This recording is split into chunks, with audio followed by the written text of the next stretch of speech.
지난 대선에서 우리 사회의 약자와 평등의 가치를 꾸준히 외친 후보가 있습니다. 바로 민주노동당 기호 5번 권영국 변호사인데요. 그 주인공 권 변호사를 모시고 앞으로의 길에 대해 이야기 나눠보도록 하겠습니다.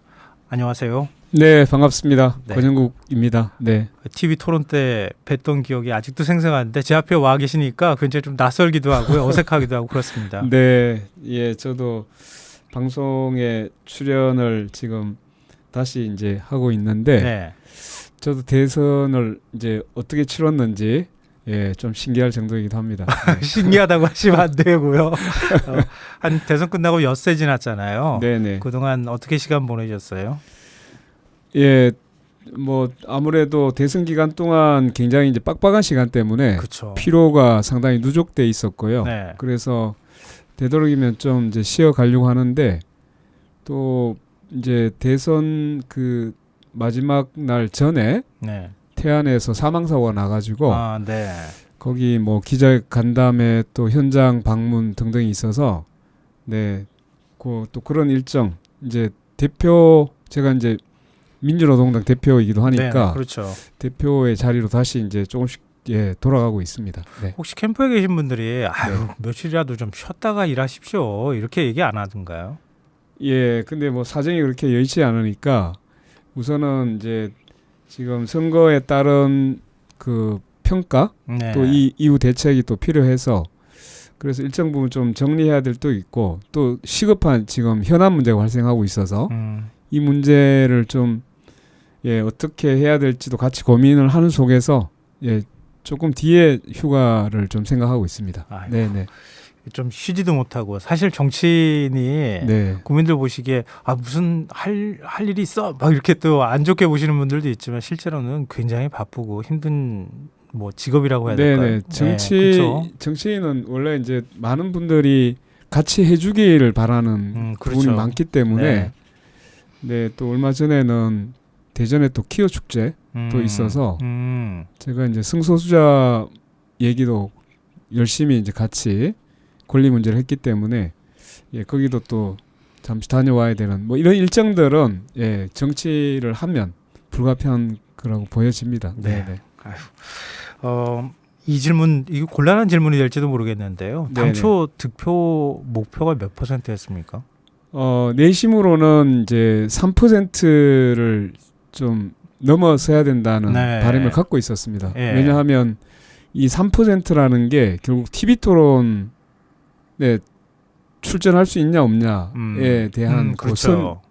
하한선이기 때문에 그래서 이제 3% 정도는 득표를 하기를 이제 상당히 내심으로 기대를 했었던. 그러니까 목표는 있고 기대도 그만큼 했는데 실제로 득표율은 1%가 좀 안 됐거든요. 네, 0.98이라고 하는 이제 퍼센트였는데 그 대선 기간 동안에 이제 보여줬던 여러 이제 호응들 또 굉장히 이제 긍정적인 또 매우 적극적인 이제 지지 의사도 표시를 해서 실제로 이제 뭐 대합실, 휴게소 이런 데 갔을 때 일반 이제 시민들 만났을 때의 그 반응은 대단히 이제 뜨거울 정도로 긍정적인 반응을 많이 비추셔 가지고 그래서 상당히 이제 기대를 가지고 있었어요.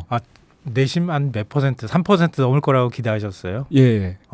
그렇게 기대를 했었던 건 이제 그만큼 많은 시민들이 TV 토론 이후에 보여줬던 그 상당한 이제 대단히 좀 적극적인 반응들을 제가 느끼고 있어서 그렇게 했었는데 아마 이따가 또 질문에 나오시겠지만 이번에 이제 그 내란 세력에 대한 이 그 경계 심리가 굉장히 강했던 선거였던 것으로 또 드러나게 됐었습니다. 출구조사 발표 이후에 후원금이 하룻밤 사이 13억 원이 들어왔다. 이런 소식을 제가 언론 보도를 통해서 접한 적이 있는데요. 네네.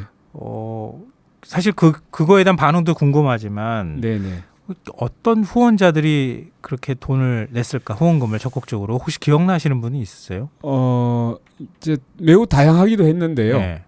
그 젊은 층이 좀 압도적으로 많았고, 네네.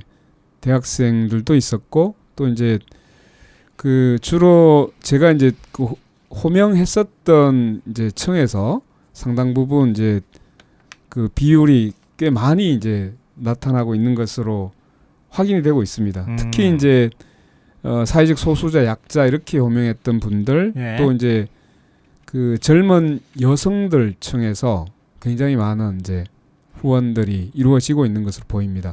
혹시 사연 같은 게 전해지거나 사연도 꽤 많이 있는데요. 예. 제가 이제 개인적으로 받은 이메일도 있고 예. 실제 손편지도 몇 통을 받게 되는데 네. 거기에서 보면 이제 두 부분이 있습니다. 정말로 찍어주고 싶었는데 그 못 찍었던 게 정말 미안하다. 네. 이런 편지가 하나 있고 또 대단히 이제 고민을 하다가 그 권영국 후보를 찍었다. 이 표현으로 이제 편지 두 양쪽이 있는데요. 네. 근데 이 두 가지 편지를 보면서 이번에 이제 내란 세력에 대한 청산 문제 때문에 두 편지 다 굉장히 고심을 하면서 한 부분은 이제 저를 찍지 못해서 미안하다. 또 그 고민 속에서도 정말 우리를 대변하고 우리 사회에 대해서 진짜로 희망을 갖게 하는 그 선택을 나는 그래도 해야 한다고 생각해서 권영국 후보를 찍었다. 네. 이 두 가지 무게가 사실은 대단히 이제 고심 속에서 한편은 못 찍어서 미안, 한편은 그래도 결국 찍어야 됐다. 네. 이런 이제 표현이 나타나고 있는 것으로 제가 편지를 보면서 야, 이번 선거가 그만큼 쉽지 않은 선택이었구나. 이제 우리 그 광장에서 요구됐던 게 이제 두 가지로 보이거든요. 네. 한편에서 윤석열 정권 퇴진, 그리고 우리의 삶을 바꿀 수 있는 사회 대개혁. 이 두 가지를 과제로 두고 이제 계속적으로 외쳤잖아요. 네. 그러니까 이제 이 과정에서 두 가지 문제가 이제 선택에서 굉장히 고민스러웠던 것을 그 편지들을 통해서 또 왜 이제 후원금이 막판에 그렇게 몰렸냐. 네.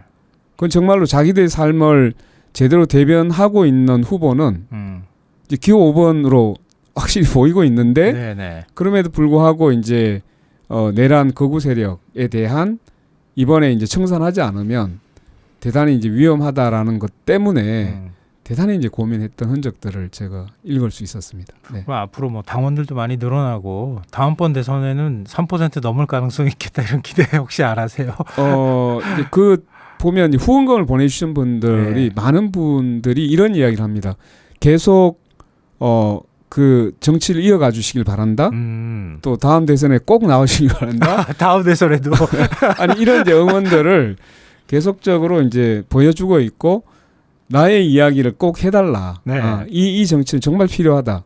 이런 반응들이 거의 이제 압도적 다수를 이루고 있는 것으로 제가 확인이 되고 있어서 굉장히 이제 저는 가슴이 뭉클했었습니다. 네. 그만큼 우리 사회에 구조적인 문제가 많다고 네네. 절감하는 분들이 있는데 그걸 정치권에서 받아주질 못하니까 네. 결국 권영국 후보에게 그걸 기대감을 많은 분들이 표출해 준 거 아닌가 이런 생각이 드는데요. 네네 그렇습니다. 또 이번 이제 대선 결과를 분석해 보니까 20대 표심이 또 지난 대선 때도 비슷한 현상이 나타났지만 남성 여성의 표심이 갈렸어요. 네.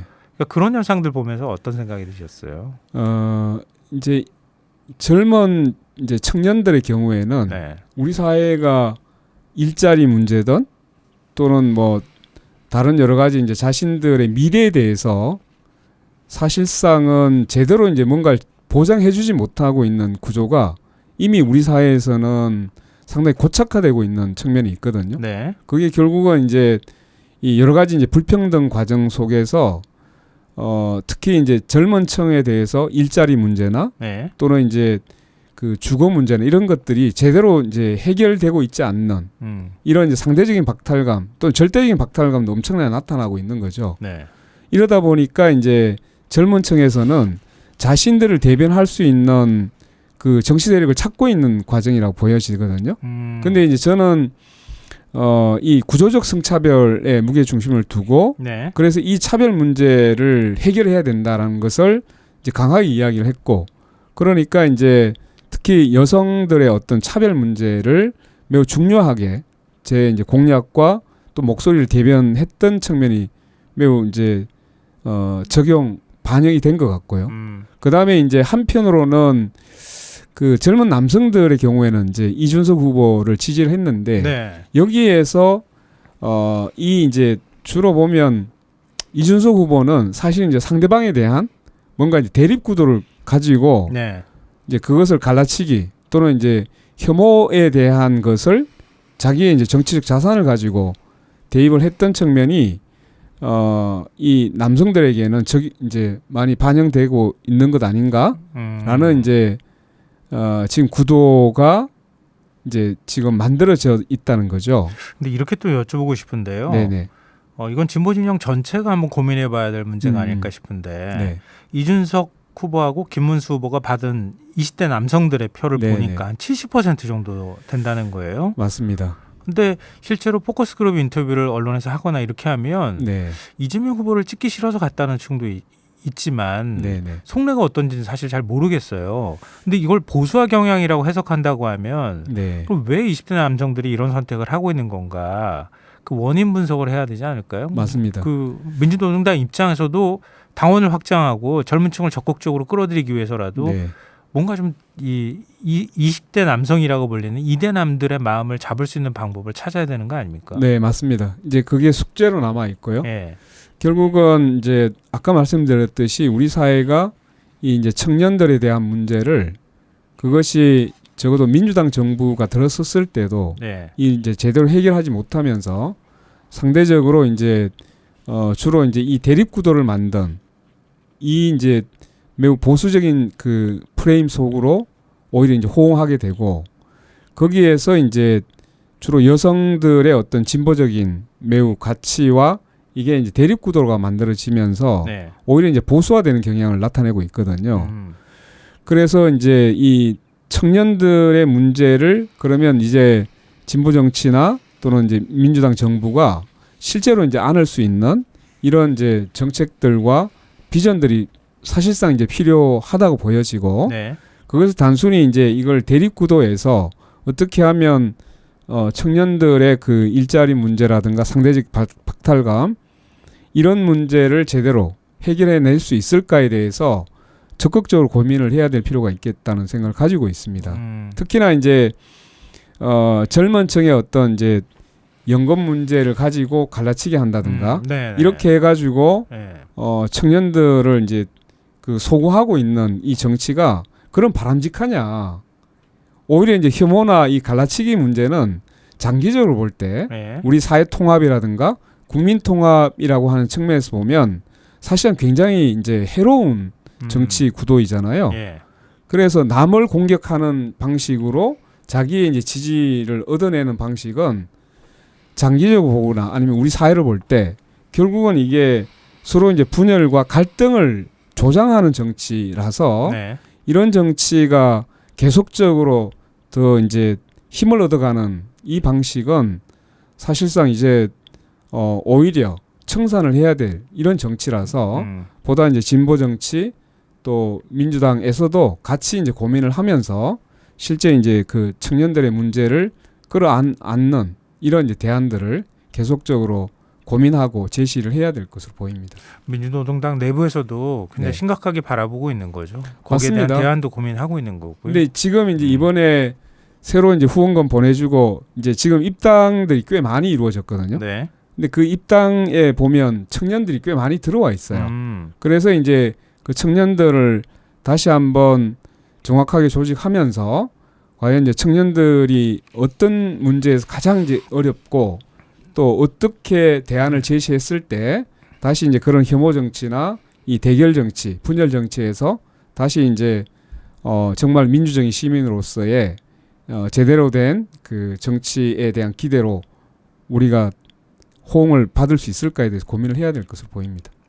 민주노동당도 청년 정치인을 키우려고 노력은 하시는 거죠? 지금 하고 있고요. 이제 그 동안은 워낙 이제 그 지난 총선 이후에 사실 이제 상당히 원외로 밀려나고 당세가 이제 약화되면서 이런 이제 전반적으로 이 청년 세대를 키워낼 수 있는 이 부분이 일성분 공백이 생긴 부분인데 지금 이제 다시 부활시키려고 여러모로 노력을 하고 있습니다. 그리고 최근 발생한 현안에 대해서도 좀 질문드리고 싶은데요. 네네네. 앞서도 말씀하셨던 것처럼 대선 하루 전날 태안 화력발전소에서 안타까운 산재 사망 사고가 네, 발생했거든요. 있었습니다. 물론 이제 민주당에서 이전에 윤석열 정부에서 거부권 네네. 행사된 네. 노란봉투법 다시 처리하겠다 이렇게 얘기를 하고 있는데 네네. 이 중대재해처벌법에 대한 논란도 사실 있기도 하고요. 찬반 논란도 좀 있지 않습니까? 근데 이런 계속 발생하는 산재 사고 막기 위해서 어떤 네네. 부분이 필요하다고 보시는지요? 이 이제 산재 중대재해 문제는 우리 사회가 그동안 지나치게 이윤 중심의 이제 경영 네. 여기에서 지금도 사실 벗어나지 못하고 있는 거죠. 네. 그러니까 이제 계속적으로 이야기했던 것은 이제 이 산업 현장 일터에서의 안전이라고 하는 것은 결국은 그 경영을 하는 경영진이 또 최고 책임자가 실제로 이제 어디에 우선순위를 둘 거냐라는 문제하고 직결된다고 보여집니다. 그러면 이제 그 책임을 사실 이제 제대로 지울 책임이 없는 자율이라는 것은 결국은 방임으로 기결된다는 것이 우리가 수십 년 동안 이제 중대재해처벌법 만들기 전에 사실상 이제 그 일터나 이런 부분이 자율이나 방임 상태에 놓여 있었거든요. 그러니까 제대로 된 이제 결정하고 권한을 가진 경영진이 거기에 대한 응당, 그러한 안전에 대한 의무를 다하지 않았을 때 명확하게 책임을 진다는 것을 법적으로 신호를 주지 않으면 이런 현상은 계속될 수밖에 없다는 것이죠. 근데 달리 말하면요. 중대재해처벌법이 이미 시행에 들어가 있는 상황이잖아요. 네. 근데 못 막은 거잖아요. 그 부분은 중대재해처벌법이 만들어져서 초기에 이제 경영자들이 매우 긴장을 했어요. 근데 아마 잘 기억하실 겁니다. 윤석열 정부 들어서서 특히나 윤석열 대통령이 후보 있을 때부터 이 중대재해처벌법을 제대로 적용하지 않으려고 하는 완화시키겠다. 또 이 개정하겠다. 이런 신호들을 엄청나게 줬고 그것이 결국은 법 집행에 3년 동안 계속 이어졌거든요. 그러니까 한마디로 얘기하면 중대재해처벌법 무력화시키려고 하는 그런 게 3년 동안 계속 지속된 거죠. 그게 단적으로 그러니까 통계가 나타나서 이거 안 지켜도 돼라고 하는 맞습니다. 인식이 생겨났다는 거예요. 지금 이제 엄청나게 이완돼 버린 거고 그래서 이제 제대로 법 집행에 대한 의지를 밝혀줘야만 실제로 이제 이 책임을 의식해서 예방을 하는 쪽으로 이제 기업 경영이 바뀔 것이다라고 보고 있습니다. 그러니까 이번에 이제 이 태안에서 나타난 것도 보면 결국은 기존에 이제 그 김용균 사망 사고 났을 때 그때는 이제 중대재해처벌법 만들어지기 전이잖아요. 결국은 그때 서부발전 원청 대표이사가 무죄가 선고가 났었어요. 그러니까 이러면서 그 이후에 실제로 이제 다단계 하청이 이루어지는 것에서부터도 제대로 이제 안전관리 시스템을 만들지 않았고 이번에 이제 사고를 보니까 결국은 이제 외주화로 인한 이 이제 제대로 된 안전관리 시스템이 부재했다는 게 다시 드러난 거예요. 그러니까 적어도 원청으로서 제대로 된 책임을 지울 수 있도록 하는 것으로 가야 한다라는 생각을 가지게 됩니다. 일단 이재명 정부가 할 일이 많은데요. 예, 강력한 법 집행 의지를 보여줘야 할 필요도 있을 거고 또 법적으로 미비점이 있다고 하면 그걸 또 보완하는 작업도 해야 된다 이런 말씀이시네요. 네네. 이재명 대통령이 취임 당일날 혹시 전화를 대표님한테 했나요? 아마 확정되기 직전이었는지 하여튼 오전에 이제 저희들도 6월 4일 날 아침 10시에 이제 선거 결과에 대한 기자회견을 준비하고 있는 바로 직전에 전화가 와서 전화를 받게 됐었죠. 뭐라고 하던가요? 이재명 대통령이? 뭐 서로 이제 고생하셨습니다 하고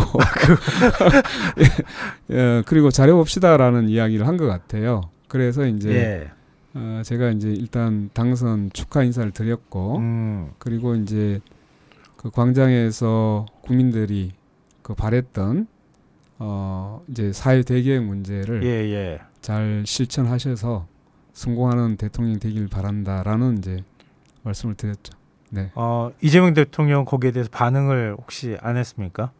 많이 도와드리겠습니다. 뭐 이런 얘기를 안 하던가요? 뭐 많이 이제 같이 좀 도와달라 비슷한 이야기를 하신 것 같아요. 아, 근데 사실은 민주노동당이 원외에 있기도 하고요. 네네.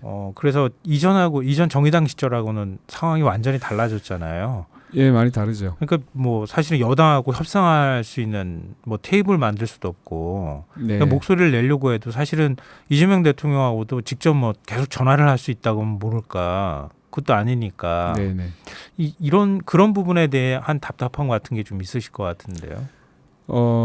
다만 이제 이런 건 있죠. 그러니까 우리가 원외 정당이긴 하지만 또 이번 대선을 이제 광장에서의 여러 이제 탄핵 광장에서 이제 시민사회 운동하고 같이 했던 부분이 있고, 예. 그래서 이제 그런 목소리가 어떻게 보면 이제 시민들이 이번에 주권을 어떻게 강화할 거냐 이런 이제 요구들이 꽤 많이 있었거든요. 네.